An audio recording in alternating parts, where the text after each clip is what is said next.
주님의 평안을 전합니다.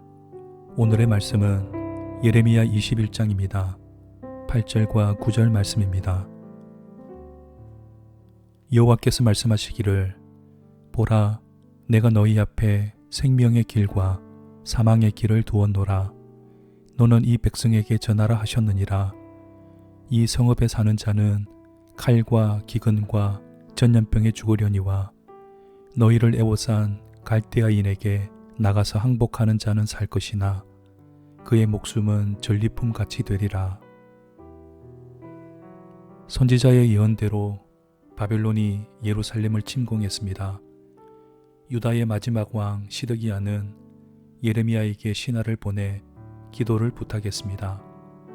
하나님이 기도를 들으시고 혹시 기적을 베풀어 주시면 좋겠다고 했습니다. 하지만 선지자는 기도를 거절했습니다. 대신 예루살렘의 멸망을 예고했습니다.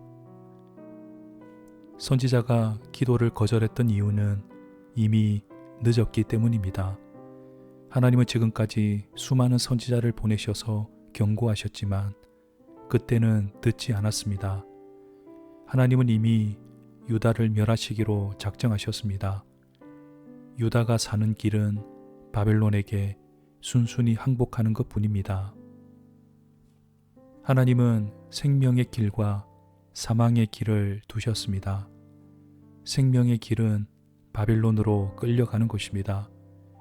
거기서 일정 기간 동안 고난을 받으며 정화의 시간을 가져야 합니다. 하지만 백성들은 그것을 생명의 길로 여기지 않았습니다. 심판을 받는 것이 어떻게 생명의 길이 될 수 있는지 의아했습니다. 그러나 죄는 심판받지 않으면 절대 없어지지 않습니다. 대가를 충분히 치르고 합당한 심판을 받아야 생명의 길이 열리게 됩니다. 이것을 잘 보여주는 것이 십자가입니다. 주님이 십자가에서 고통받으신 까닭은 그것 외에는 구원의 길이 없었기 때문입니다.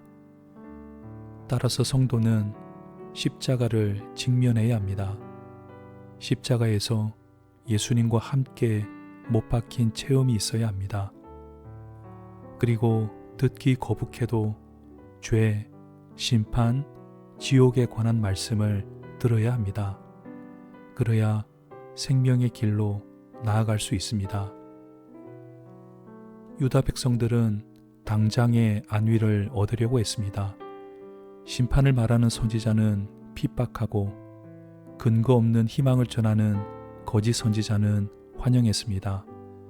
결국 그것이 사망의 길로 가는 원인이 되고 말았습니다. 심판이 없으면 구원도 없습니다. 십자가가 없으면 영광도 없습니다. 죄가 있다면 바로바로 회개해야 합니다. 회개의 기회는 언제나 주어지지 않습니다.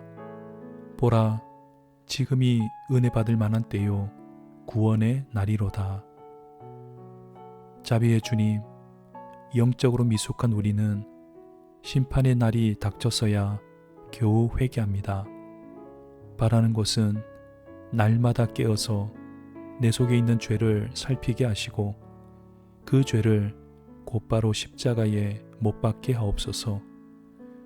죽어야 산다는 진리를 오늘도 체험하게 하옵소서. 주 예수 그리스도 이름으로 기도합니다. 아멘.